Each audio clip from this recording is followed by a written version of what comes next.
నమస్తే అండి. Welcome to Lakshmi's blogs and tips.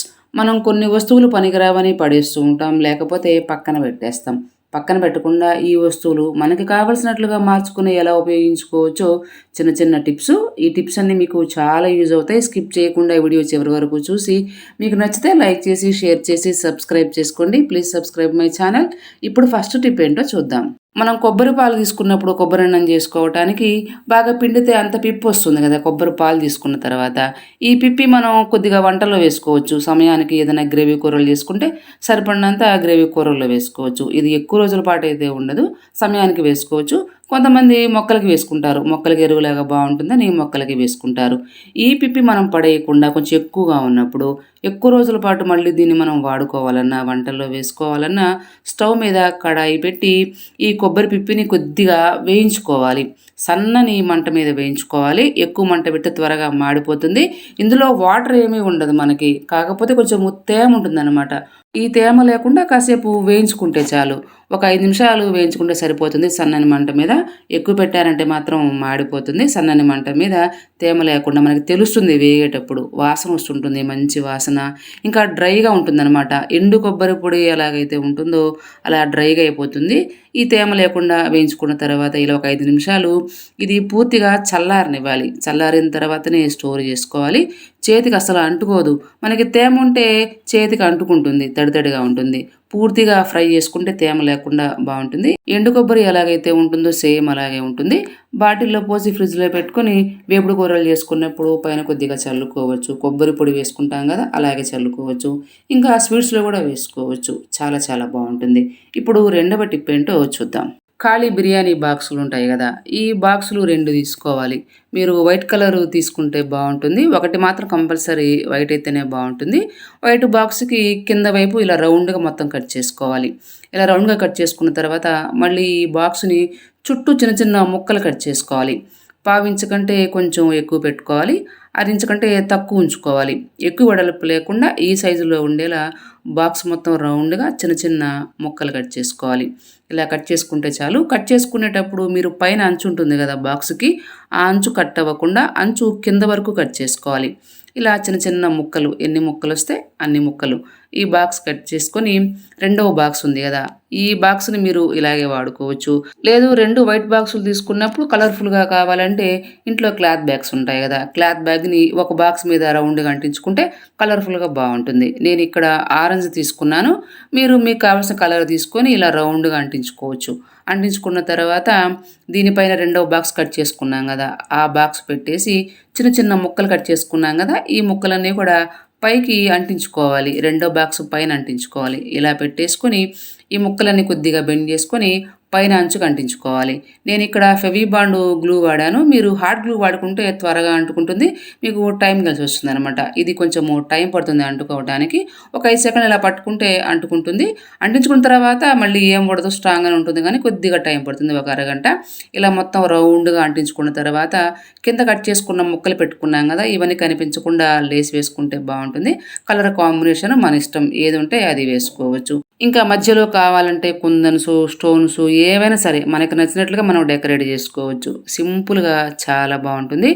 Biryani బాక్సులు ఉన్నప్పుడు పడేయకుండా పక్కన పెట్టకుండా ఇలా రెడీ చేసుకుని ఫ్లవర్ వేజ్ లాగా మనం వాడుకోవచ్చు పువ్వులు పెట్టుకోవడానికి.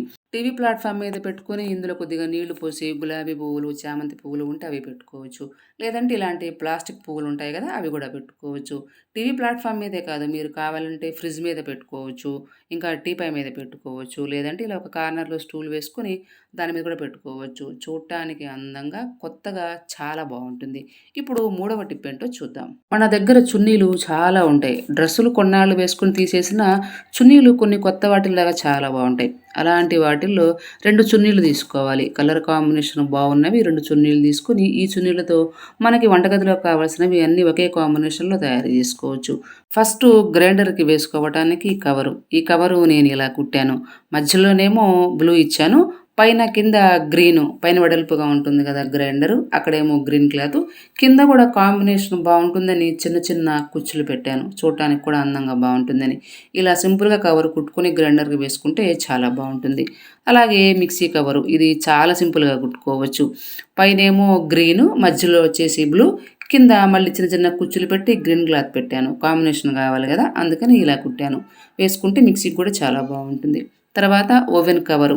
మీకు క్లాత్ ఎక్కువగా ఉంటే అటువైపు ఇటువైపు ఎక్కువ పెట్టి కుట్టుకోవచ్చు. లేదంటే సింపుల్‌గా ఓవెన్ మీద వేసుకోవడానికి పైన క్లాత్ కుట్టుకోవచ్చు. దుమ్ము పడకుండా ఇలా సింపుల్‌గా వేసుకోవచ్చు. చుట్టూ కుచ్చులు పెట్టేసి మధ్యలో గ్రీన్ తీసుకొని మధ్యలో ఒక లైను బ్లూ పెట్టేశాను. కాంబినేషన్ కావాలి కాబట్టి ఇలా కుట్టాను. ఇలా సింపుల్‌గా కుట్టుకొని మీరు ఓవెన్ మీద వేసుకోవచ్చు. అలాగే కడిగిన గిన్నెలు వేసుకునే స్టీల్ స్టాండ్ కింద మ్యాట్ కుట్టుకుంటే ఫ్లోర్ మీద ఎప్పుడు తడి లేకుండా మచ్చలు లేకుండా నీట్‌గా ఉంటుంది. ఈ మ్యాట్‌కి నేను పైన బ్లూ కలర్ క్లాత్ పెట్టాను. రెండో వైపు నైటీ క్లాత్ పెట్టాను క్లాత్ సరిపోకపోతే. ఆ రెండిటికి మధ్యలో ప్లాస్టిక్ కవర్ వేశాను. చుట్టూ గ్రీన్ కలరు గోటిచ్చాను. కవర్ వేసుకుంటే మన గిన్నెల స్టాండ్ పెట్టుకున్నప్పుడు నీళ్లు ఏదైనా ఉంటే గిన్నెల్లో ఆ నీళ్లు పైనే ఉంటాయి. కవర్ ఉంది కాబట్టి కిందకి దిగవు. ప్లాట్‌ఫామ్ ఎప్పుడు తడి లేకుండా నీట్‌గా ఉంటుంది. మచ్చలు ఏది లేకుండా ఎప్పుడు కూడా శుభ్రంగా ఉంటుంది. ఇలా ఒక మ్యాట్ కుట్టుకోవచ్చు స్టాండ్ కిందకి. అలాగే సింక్ దగ్గర మ్యాట్ వేసుకుంటాం కదా, కాళ్ళు తుడుచుకోవటానికి తడి లేకుండా. ఈ మ్యాట్ కూడా ఈ క్లాత్‌తో కుట్టుకోవచ్చు. నేనేమో పైన బ్లూ కలరు క్లాత్ పెట్టాను. వెనక వైపు క్లాత్ సరిపోకపోతే నైటీ క్లాత్ తీసుకున్నాను. ఇది కొంచెం ఎక్కువ తీసుకున్నాను నేను 3 ముక్కలు తీసుకున్నాను. మందంగా ఉండాలి కదా మనకి మ్యాటు. అందుకని 3 ముక్కలు కట్ చేసుకొని ఇవన్నీ కలిపి కుట్టి చుట్టూ గోటు వేశాను గ్రీన్ కలర్ తోటి. ఇలా సింపుల్‌గా కుట్టుకోవచ్చు మ్యాటు. కుట్టుకొని సింక్ దగ్గర వేసుకుంటే కాళ్ళు తుడుచుకోవటానికి బావుంటుంది. చూడటానికి కూడా వంటగదిలో కాంబినేషన్ లాగా ఉంటుంది. అలాగే ఇలాంటి రోలు దాదాపుగా అందరికీ ఉంటుంది. ఈ రోలు కింద మనము క్లాత్ వేసుకోవాలి దంచుకునేటప్పుడు. లేకపోతే శబ్దం వస్తుంటుంది. బండ మీద గీతలు పడుతూ ఉంటాయి. కొద్ది కొద్దిగా అల్లం వెల్లుల్లిపాయలు కావాలంటే దంచుకుంటూ ఉంటాం. దంచుకునేటప్పుడు క్లాత్ పెట్టుకోకుండా నేను మిగిలిన ముక్కలు ఇవన్నీ ఉంటే కలిపి ఇలా చిన్న మ్యాట్ లాగా కుట్టాను. చుట్టూ గ్రీన్ కలరు గోటు వేసి కుట్టాను. ఇలా కుట్టుకొని మీరు చక్కగా రోలు కింద పెట్టుకొని దంచుకున్నారంటే శబ్దం రాకుండా ఉంటుంది. గీతలు పడవు. చూడటానికి కూడా కాంబినేషన్ బావుంటుంది. ఇలా మన వంటగదిలో ఉండే వస్తువులకి మనమే కవర్లు తయారు చేసుకొని వేసుకుంటే చూడటానికి కూడా అన్నీ ఒకేలా చాలా బావుంటుంది. కొంతమంది కవర్లు వేసుకోరు. కొంతమంది వేసుకుంటారు. వేసుకోవటం ఇష్టం ఉన్నవాళ్ళు ఇలా రెడీ చేసుకుంటే అన్నీ ఒకేలా కాంబినేషన్‌లో మన వంటగది మనకి చాలా కొత్తగా ఉంటుంది. చాలా బావుంటుంది. ఖర్చు లేకుండా చేసుకోవచ్చు. ఇప్పుడు 4వ టిప్ ఏంటో చూద్దాం. మల్లెపూలు కొంచెం ఎక్కువగా ఉన్నప్పుడు ఎక్కువ రోజుల పాటు ఫ్రెష్‌గా అలాగే ఉండాలంటే సింపుల్‌గా ఇలా చేసుకుంటే చాలు. పువ్వులు కొంచెం ఎక్కువగా ఉన్నప్పుడు ఇంట్లో పూచిన పువ్వులైతే వాటి మీద తేమ ఉండదు గానీ, కొనుక్కున్న పువ్వులకి పైన నీళ్లు జల్లుతూ ఉంటారు. కొద్దిగా తడుంటుంది. ఈ తడి లేకుండా తెచ్చుకోగానే పువ్వులను ఒక ప్లేట్‌లోకి తీసుకొని ఇందులో ఆకులు ఏమైనా ఉంటే మొత్తం తీసేసి కాసేపు తడి లేకుండా ఆరబెట్టుకోవాలి. తడి ఆరిపోయిన తర్వాత ఇలాంటి పేపర్ బ్యాగ్స్ ఉంటాయి గదా, ఈ పేపర్ బ్యాగ్‌ని కొద్దిగా చిన్న చిన్న ముక్కలు చేసుకోవాలి. ఈ ముక్కలన్నీ పువ్వుల్లో కలుపుకోవాలి. పువ్వుల్లో వేసుకుంటే ఈ ముక్కలు తడి ఏదన్నా ఉంటే పువ్వుల్లో ఆ తడంతా కూడా ఈ పేపర్ బ్యాగ్ పీల్చుకుంటుంది. మీరు కావాలంటే న్యూస్ పేపర్ కూడా వేసుకోవచ్చు. ఈ పేపర్ కొంచెం మందంగా ఉంటుంది కాబట్టి తడి పీల్చుకున్నా మనకి ఏ ఇబ్బంది ఉండదు. తర్వాత ఒక బాక్స్‌లో టిష్యూ పేపర్ వేసుకోవాలి అడుగున. టిష్యూ పేపర్ వేసుకొని దానిపైన ఈ పువ్వులన్నీ కూడా పెట్టుకోవాలి. పెట్టుకునేటప్పుడు పువ్వులు లూజ్‌గా పైపైన పెట్టుకోవాలి. గట్టిగా అదమకుండా పైపైన పెట్టుకుంటే పువ్వులు ఎక్కువ రోజుల పాటు ఫ్రెష్‌గా ఉంటాయన్నమాట. పైన కూడా టిష్యూ పేపర్ వేసుకుంటే తడి ఏదైనా ఉంటే ఆ పేపర్ పీల్చుకుంటుంది. బాక్స్ ఎప్పుడైనా సరే మల్లెపూలు పెట్టుకునే బాక్సు మూత టైట్‌గా ఉండాలి. గాలి పోకుండా ఉండే బాక్స్‌లో పెట్టుకొని ఇలా మళ్ళీ ఒక కవర్ వేసుకొని ఫ్రిడ్జ్‌లో పెట్టుకుంటే పూలు ఎక్కువ రోజుల పాటు ఫ్రెష్‌గా తాజాగా ఉంటాయి. ఫ్రిడ్జ్‌లో ఇలా పెట్టుకుంటే కవర్‌లో పెట్టి బాక్సు మల్లెపూల వాసన రాకుండా ఉంటుంది ఫ్రిడ్జ్ అంతా. ఫ్రిడ్జ్ ఓపెన్ చేస్తే ఈ మల్లెపూల వాసన వస్తుంటుంది. ఇలా పెట్టుకుంటే వాసన రాదు. పువ్వులు కూడా ఫ్రెష్‌గా ఉంటాయి తాజాగా. ఈ టిప్స్ అన్నీ మీకు అవసరమైతే తప్పకుండా ట్రై చేయండి. అలాగే ఈ వీడియో మీకు నచ్చితే లైక్ చేసి, షేర్ చేసి, సబ్స్క్రైబ్ చేసుకోండి. Please subscribe my channel. మరొక మంచి వీడియోతో మళ్ళీ కలుద్దాం. మీ Lakshmi Prasanna. Thank you for watching.